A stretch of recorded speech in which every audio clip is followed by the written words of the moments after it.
Bismillahirrahmanirrahim. Assalamualaikum warahmatullahi wabarakatuh. Alhamdulillahi rabbil alamin. Wa sallallahu ala sayyidina Muhammad wa ala alihi wa sahbihi ajma'in. Amma ba'd. Jamaah hilir mengaji yang dirahmati dan dimuliakan Allah Subhanahu wa ta'ala. Alhamdulillah, puja dan puji syukur mari sama-sama kita persembahkan kehadiran Allah Subhanahu wa ta'ala atas segala limpahan rahmat nikmat kepada kita semua.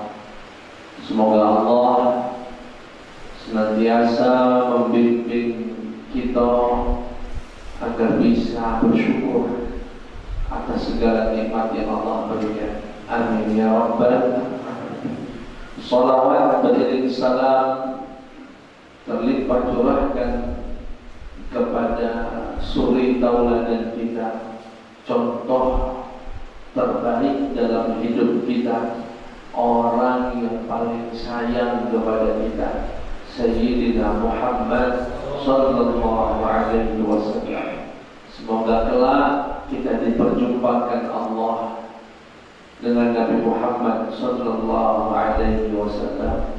Amin ya rabbal alamin.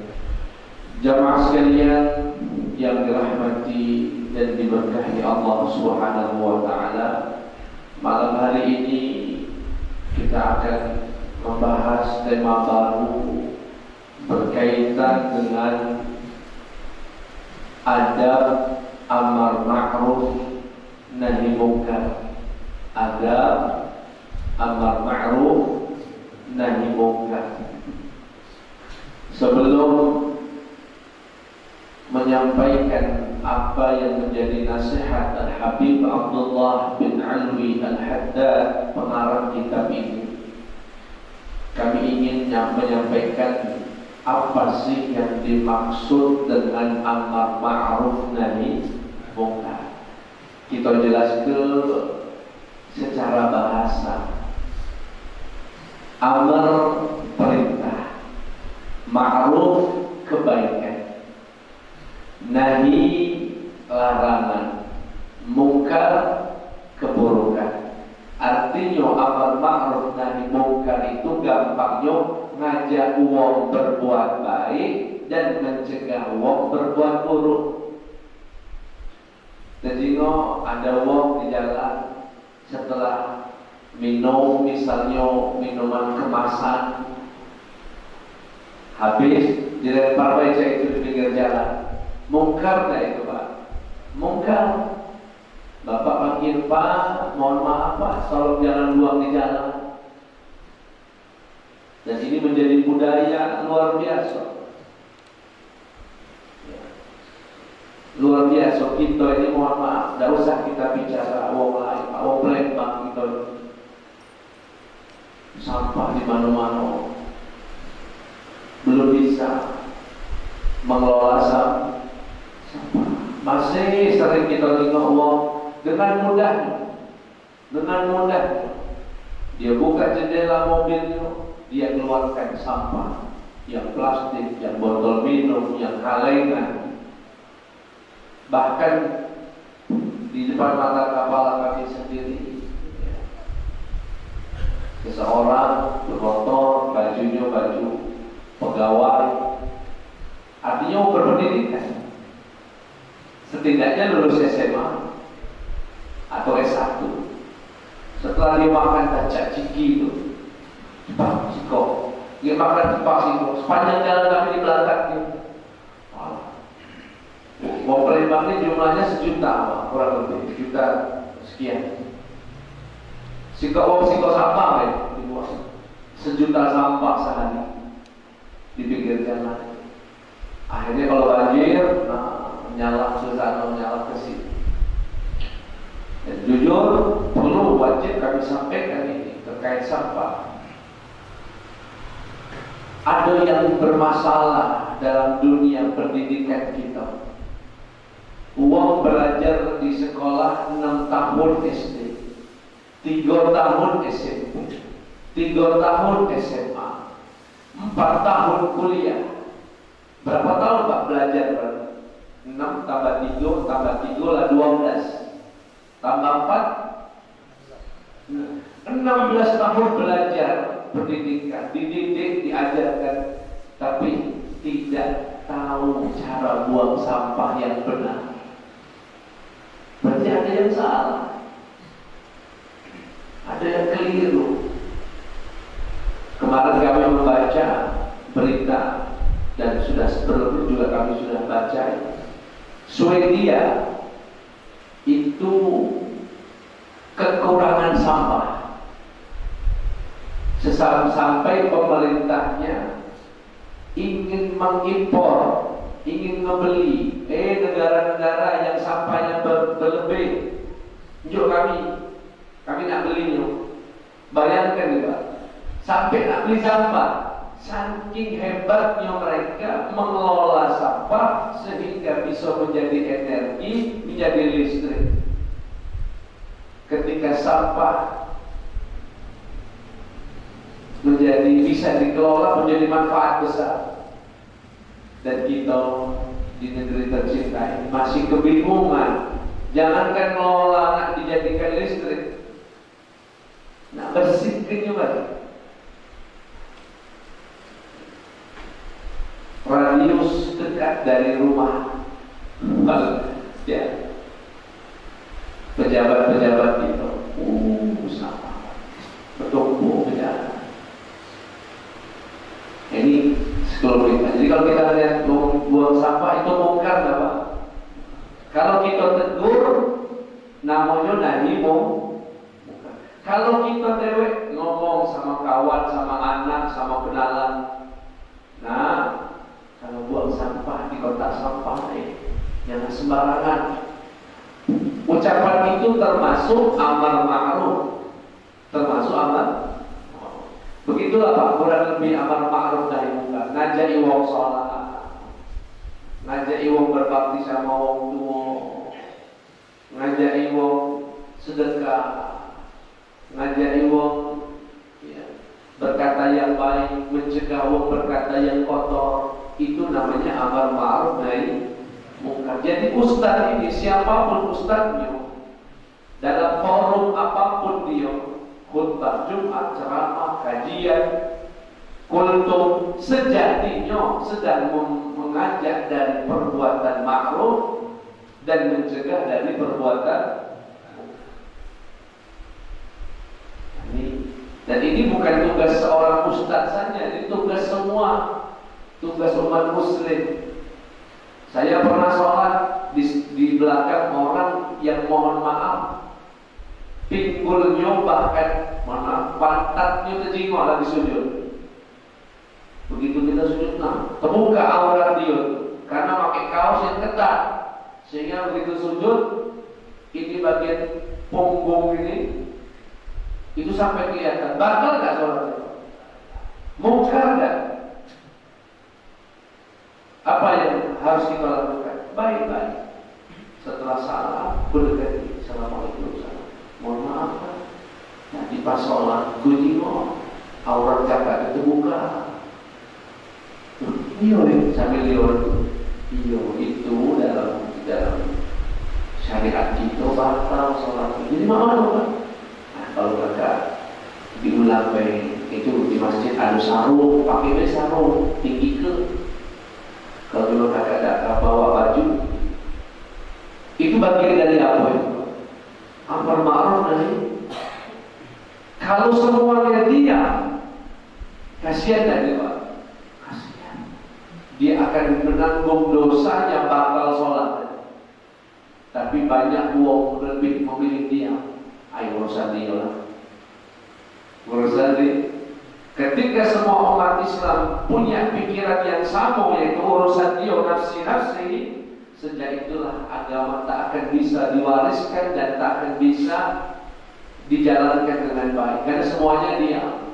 Makanya para ustaz, guru-guru kita keliling Pak subuh berangkat ke sana sampai keluar kota, sampai habis suaranya, sampai bertahun-tahun, hanya agar agama yang diwariskan disampaikan, amar ma'ruf nahi munkar tidak menyalahi dari apa yang diwariskan Nabi Muhammad sallallahu alaihi wasallam. Tentang bab apa saja, kurban. Jika sebelumnya mungkin panitia mengambil upah dari daging kurbannya, transaksi dengan yang berkurban berkata, Pak tolong bantu aku motongi kambing aku atau sapi aku kaget kunjuk 2 kilo. Misalnya itu biasa terjadi. Batal nggak itu Pak? Batal. Man yabi' jilda udhiyatihi fala udhiyata lahu. Barang siapa yang menjual kulit bagian dari kurbannya untuk dijadikan upah atau dijual beli, maka tidak ada kurban baginya. Tidak sah. Didiamkan, beda. Kami ceramah keliling, para ustaz, para guru keliling, tunjuk tahu yang cak itu tak boleh. Alhamdulillah sekarang banyak panitia selain mengumpulkan dana kurban juga menyiapkan dana operasional agar upah dari para jagal diambil dari dana operasional, tidak diambil dari daging kurban. Dan kalau amar ma'ruf nahi munkar ini terus diwariskan, dijalankan, termasuk majelis kita hari ini dalam rangka menjalankan amar ma'ruf nahi munkar, maka insya Allah Islam akan baik-baik saja. Selama masih ada yang mau menyampaikan dan masih ada yang mau mendengarkan. Nah ini sekelumit Pak ya, tentang makna amar ma'ruf nahi munkar. Sekarang kita akan membaca apa yang disampaikan oleh Al-Habib Abdullah bin Ali Al-Haddad. Qala al-musannif rahimahullah wa nafa'ana Allah bi'ulumihi fid dharain. Wa 'alaika bil amri bil ma'ruf wan nahyi 'anil munkar. Fa innahu al-qutb alladhi 'alayhi madar ad-din wa li ajlihi anzala Allah al-kutuba wa arsala al-mursalin. Wahai muridku, wahai kaum muslimin, tegakkanlah amar ma'ruf nahi munkar. Sesungguhnya amar ma'ruf nahi munkar ini kutub poros yang menjadi inti dari agama ini. Kalau semuanya, Bapak bisa sholat, siapa yang ngajarkan Pak? Amar ma'ruf itu. Bapak tahu ini membatalkan sholat, siapa yang mengajarkan? Guru kita. Karena kita itu nahi munkar. Kalau tidak ada amar ma'ruf nahi munkar, maka tidak tersisa dari agama ini. Tidak tersisa dari agama ini. Semangat kita ngaji itu bagian dari amar ma'ruf nahi. Semangat pengurus mushola masjid mengadakan pengajian itu juga memfasilitasi daripada amar ma'ruf nahi. Masya Allah. Dan ini salah satu keistimewaan daripada umatnya Nabi Muhammad sallallahu alaihi wasallam. Kami kagum dengan kawan-kawan dari jamaah tabligh misalnya, keliling sampai ke pelosok sana, tidak ada yang bayar, diusir-usir oleh sebagian warga, bawa kompor keliling-keliling, hanya ingin ngajari wong sholat. Ada yang gaji dia, berkata, bahkan mengeluarkan duit. Terlepas catatan ya, plus minus tidak ada yang sempurna dari suatu gerakan. Tetapi berangkat ke Papua sampai masuk ke pelosok desa, kadang diusir, kadang dimusuhi, hanya ingin menyampaikan agama ini, ingin amar ma'ruf nahi munkar. Kalau cak aku dia apa? Datang di tempat yang asing, dijuk minum khusus, dia balik dibungkusi makanan. Sebagian masjid banyak tunjuk garis bisyarah, enak. Tapi kalau mereka dakwah klinik diusir-usir. Tapi ini semua saling menyempurnakan. Kalau semuanya keliling ke pelosok, siapa yang ada di kotanya? Kalau semuanya di kota, siapa yang merosot? Saling menyempur. Dan kata beliau, ini intinya agama. Bahkan karena li'ajli, demi amal ma'ruf nahi munkar, Allah turunkan kitab suci dan Allah utus para rasul. Jadi para rasul itu apa tugasnya, Pak? Ya amal ma'ruf nahi munkar. Dia jelaskan mana cara ibadah, cara berbuat baik, berbuat ma'ruf. Dan beliau jelaskan mana yang harus ditingkatkan, yang dilarang. Jadi ini perkara yang sangat besar. Allah Subhanahu wa taala berfirman, "A'udzu billahi minasy syaithanir rajim. Wa la takum minkum ummah yad'una ila al-khairi wa ya'muruna bil ma'ruf wa yanhauna 'anil munkar wa ulaika humul muflihun." Hendaknya ada di antara kalian yang menegakkan amal ma'ruf nahi munkar, yang mengajak pada kebaikan. Dan kalau lebih mendetilnya lagi, amal ma'ruf nahi munkar itu, Pak, ada yang sifatnya personal, ya kita masing-masing. Ada amal ma'ruf nahi munkar yang terlembagakan. Artinya amal ma'ruf nahi munkar jadi lembaga.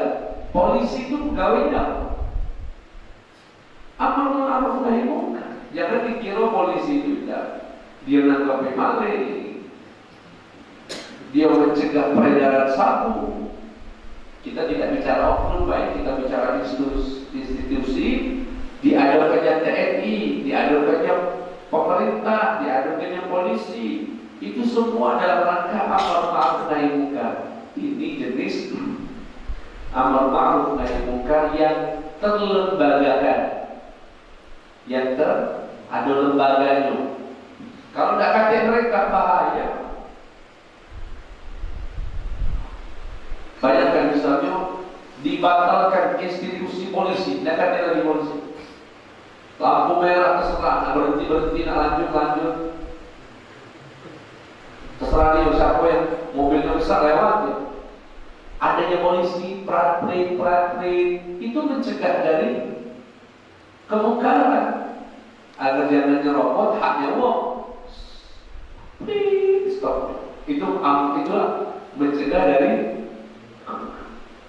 Jadi polisi, tentara, KPK, BPK, inspektorat, ya, instansi-instansi pengawasan dan itu semua amar ma'ruf nahi munkar yang terlembagakan. Artinya berbentuk lembaga. Kalau kita ketemu tetangga, ketemu kawan, yuk sholat, yuk ngaji, yuk sedekah, itu amar ma'ruf nahi munkar yang sifatnya personal antara kita. Dan dua-duanya harus berjalan. Dua-duanya harus saling menguatkan, saling mendukung. Alhamdulillah, setiap ada tabligh akbar, misalnya Ustaz Abdul Somad atau Ustaz-Ustaz dengan skala besar, polisi mengamankan, TNI terlibat, damkar melok juga standby. Kalau ada kebakaran, ambulan dari rumah sakit siap standby. Itu kolaborasi, ya, antara pemerintah dengan warganya, dengan masyarakatnya dalam menegakkan amar ma'ruf nahi munkar. Kemudian, jadi perintah Allah hendaknya di antara kita ini ada yang tugasnya amal ma'ruf nahi munkar. Bahkan waqad wasafa Allahu al-mu'minina fi ghairi mawdi'in min kitabihi bil amri bil ma'ruf wan nahyi 'anil munkar. Jadi Allah Subhanahu wa taala di dalam Al-Qur'an banyak sekali terkadang mengedepankan amar ma'ruf nahi munkar daripada sifat iman. dalam penyebutan kuntum khayra ummah, kalian adalah sebaik-baiknya umat. Ukhrijat lin-nas ta'muruna bil ma'ruf wa tanhauna 'anil munkar wa tu'minuna billah. Kalian sebaik-baiknya manusia yang dikeluarkan Allah untuk manusia. Ta'muruna bil ma'ruf, ngajak kebaikan, wa tanhauna 'anil munkar, mencegah kemungkaran, wa tu'minuna billah, dan kalian beriman kepada Allah. Lihat Pak, iman kepada Allah disebutnya di akhir. Saking pentingnya amal ma'ruf nahi munkar. Dalam ayat yang lain, lu'inal ladzina kafaru min bani Israil 'ala lisani Daud wa Isa ibn Maryam dzalika bima 'asaw wa kanu ya'tadun kanu la yatanahawna 'an munkarin fa'aluhu labi'sa ma kanu yaf'alun. Dilaknat orang-orang kafir dari golongan kelompok Bani Israel melalui lisannya Nabi Daud dan Nabi Isa. Hal itu dikarenakan mereka bermaksiat dan mereka melampaui batas. Mereka tidak saling mencegah dari kemungkaran yang mereka lakukan. Ada tetangganya misalnya ribut, zolim sama satu. Kita tahu tetangga ini menzolimi tetangga ini. Kita tetangga urusan dia lah, katanya urusan, banyak urusan. Yang beginilah yang akan mengundang azab dari Allah Subhanahu. Azab dari dalam ayat yang lain, wattaqu fitnatan la tusibanna alladziina zalamu minkum khassah wa'lamu anna Allaha syadidul 'iqab. Takutlah kalian kepada ujian Allah, hukuman dari Allah yang kalau sudah menimpa itu tidak menimpa orang yang bermaksiat saja, tapi akan menimpa orang baik yang diam ketika ada maksiat.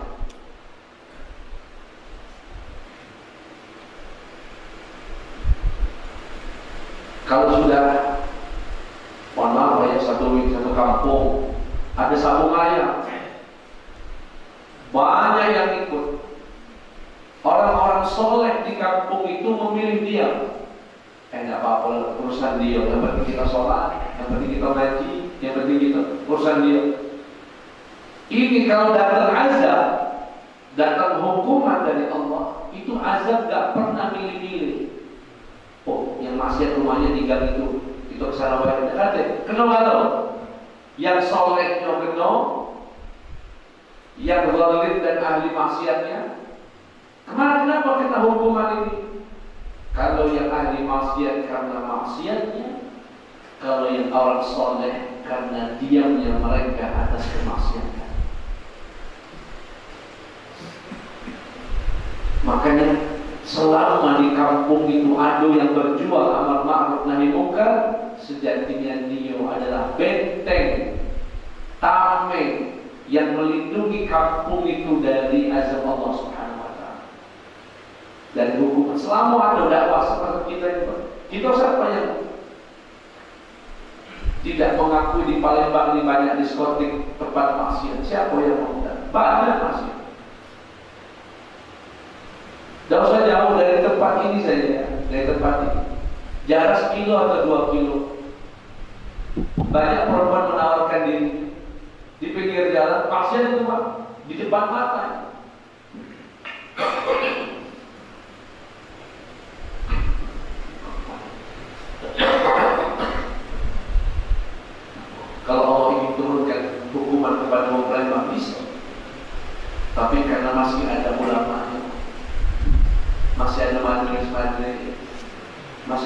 amal ma'ruf nahi munkar, maka alhamdulillah Palembang insyaallah darus salam aman insya.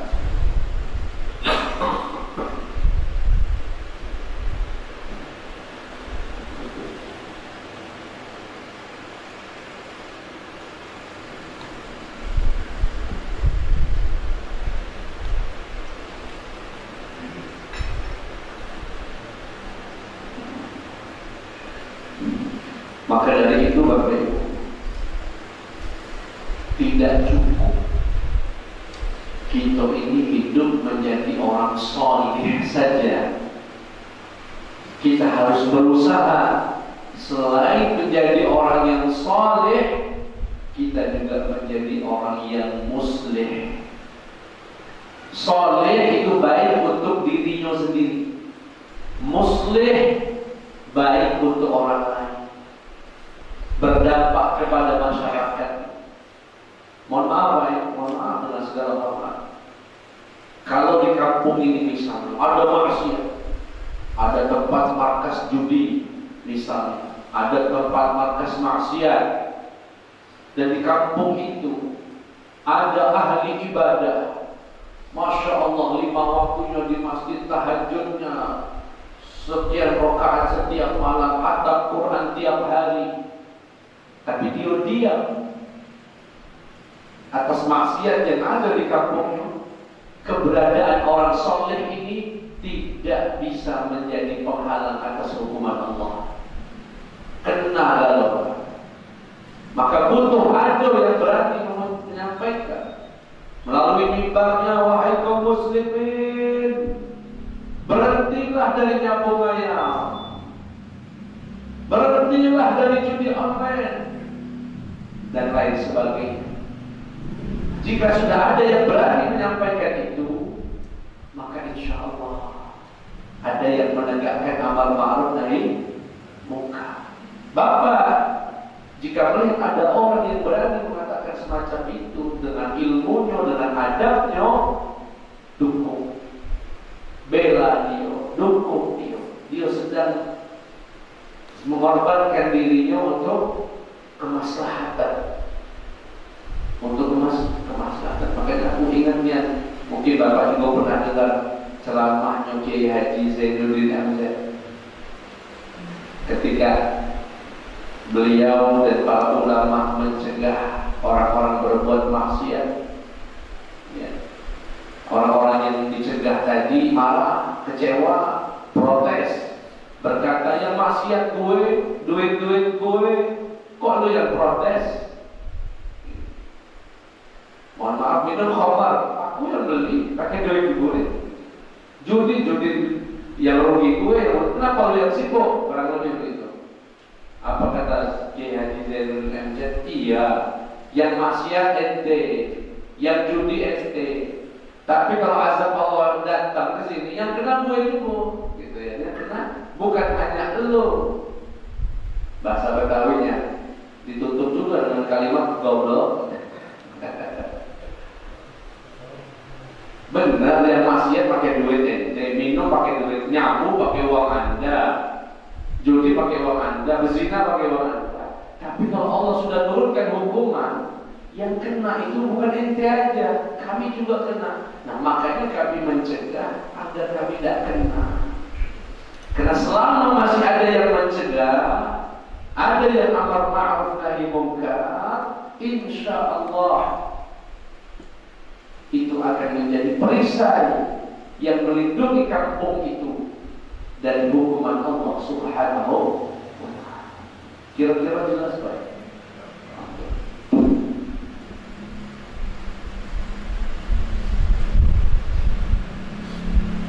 Nah, yang bisa kita lakukan apa Ustaz? Sementara ini Pak, yang pertama,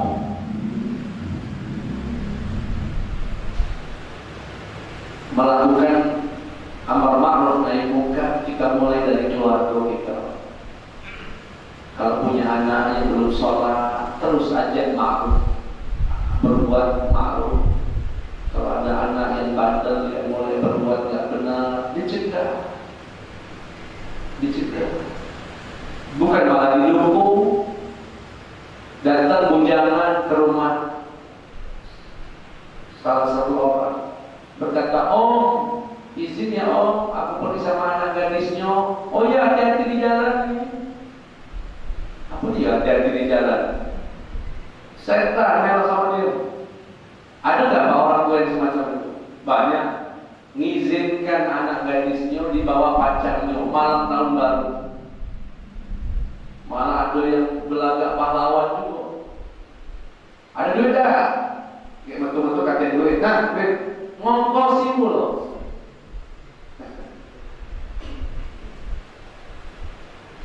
Yang semacam. Nah, ini kita mulai dari qu anfusakum wa ahlikum. Nah, ajak.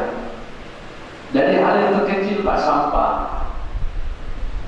Kita nih di majelis ilmu biasa, mohon maaf, habis maulid, habis Isra Mi'raj, serahkan tisu sampah, pergi. Dalam pikiran kali ada marbot yang bersihkan. Oh, teganya itu marbot, suruh bersihkan sampah untuk 1000 orang tadi. Andaikan setiap orang bawa sampahnya, bisa istirahat marbot malam itu. Nah, ini kemudian ya, ini saya menyampaikan apa yang terjadi di masyarakat, Pak. Hanya menyampaikan, alhamdulillah jika didengar. Kita sering menjadikan agama ini sebatas seremonial, sebatas formalitas, baik. Apa contohnya? Kalau ada acara pernikahan, Masya Allah, dibuka dengan basmalah. Yang kedua, pembacaan kalam. Islam ini apa ya? Begitu selesai doanya, terima kasih kepada Pak Ustadz yang telah menyampaikan tausiahnya. Semoga tausiah dan doanya bisa menjadi bekal buat kedua mempelai dalam menjalani bahtera rumah tangga. Terima kasih Pak Ustaz, sekali lagi kami mewakili tuan rumah. Baik para hadirin, satu kembang lagu akan disampaikan oleh biduan kita. Biduan, nah, muncul dalam panggungnya. Nah, pakai lagu remix, makin sore makin jadi. Kalau sudah asar,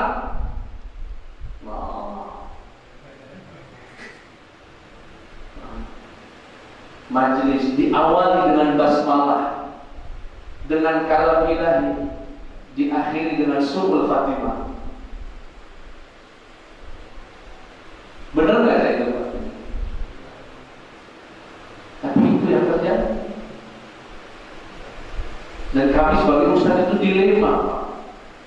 Dilemanya apa? Kalau kami diundang, tidak hadir, sayang.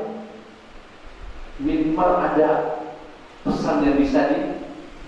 Kalau kami hadir, sangkanya kami setuju dengan kemaksiatan itu. Tapi Ustaz yang hadir, kau cak Islamnya, cak Islaminya, Kiai hadir di acara kita, laju jadi pembenaran atas dilematis. Maka secara pribadi kami menyampaikan kepada tim atau keluarga, kalau ada yang mengundang kami ngisi acara pernikahan, biasanya yang kami tanyakan ada hiburannya enggak. Kalau ada kami tanya lagi, ada Ustaz, organ tunggal pakai biduan, harus sikap Ustaz. Dengan segala hormat, kami pasti akan menolak. Aku tidak mau agama Allah, agama kita ini hanya formalitas.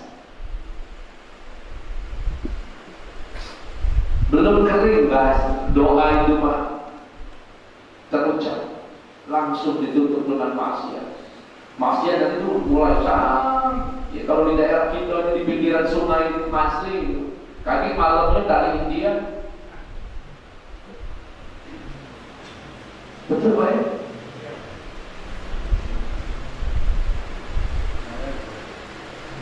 Mungkar gak itu Pak? Mungkar. Jam-jam 3 mulai ada bom kumpul di pinggiran sebelum bawa tuak, sudah mulai tercium bau tuak, mau mabuk. Kau usah tahu lihat kami jingok, kami lewat, ya Allah. Mungkar itu Pak, mungkar. Berani Ustaz datangi mereka, jangan mati ya. Tapi kusampaikan itu melalui mimbar-mimbar semacam ini. Kusampaikan dalam khutbah-khutbah Jumat. Tak berhenti kami berulang kali kami akan sampaikan. Yang semacam itu haram. Tidak berkah rumah tangga itu. Yang awalnya saja sudah maksiat sama Allah SWT. Nah, bapak yang sudah ngaji, kaget kalau mundur mantu, punya mantu, jangan. Sambut kamu, ya. Kalau mau ada hiburan-hiburan yang sesuai dengan nilai agama kita, ya. Insya saya kira itu dulu yang bisa kami sampaikan.